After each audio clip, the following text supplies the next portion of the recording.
PLA is far and away my favorite printing material. It has a high strength to weight ratio. It's a bioplastic from cornstarch, so it doesn't stink when you're printing with it.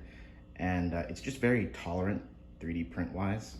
Many other filaments require very specific conditions to be met in order to get them to behave. You really need to dial in things like your nozzle temperature, bed temperature, cooling, and retraction settings before your prints start turning out okay. PLA is really not like that. As long as your 3D printer is reasonably well calibrated, it will behave. There is one distinct downside to using it though. Its impact tolerance is non-existent. It's an incredibly brittle material. Pretty strong if the bending forces are acting along the layer lines, but not if they're going perpendicular to them.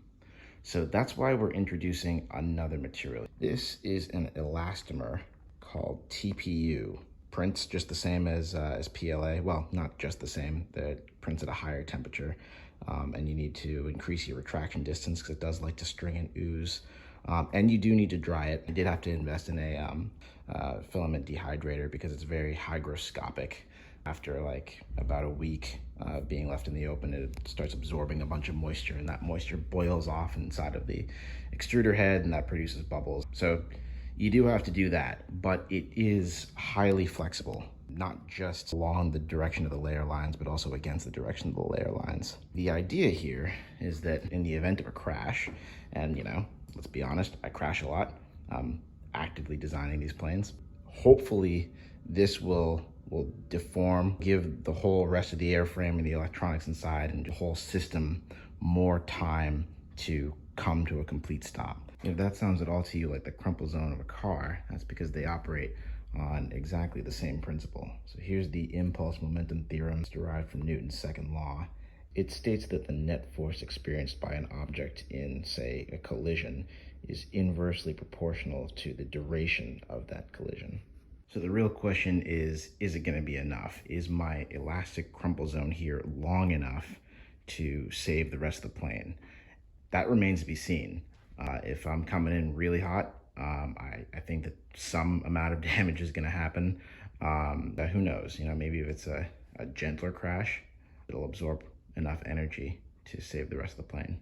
So there's our answer. But something very interesting and actually very encouraging did occur. When I found this, it was all scrunched up on itself. Nose was burrowed into the ground. When I picked it up and pulled this, it just sprang back. This nose did not care about the impact at all. Now I imagine that, in principle, it performed its function, helped to dissipate a lot of the energy of the impact, but clearly not enough. Deformation, shock, just propagated all up through this thing and started cracking it along the layer lines. The tail, I've got like a glue joint up here, so hopefully if I just manhandle that a little bit, I can get this to snap off cleanly, so then I can reuse it. It kind of begs the question, like, should I make more of the airframe out of TPU?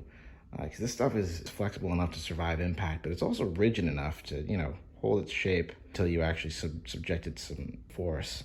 So, maybe it's rigid enough to, to make more of the airframe from it, but there's our results in any case.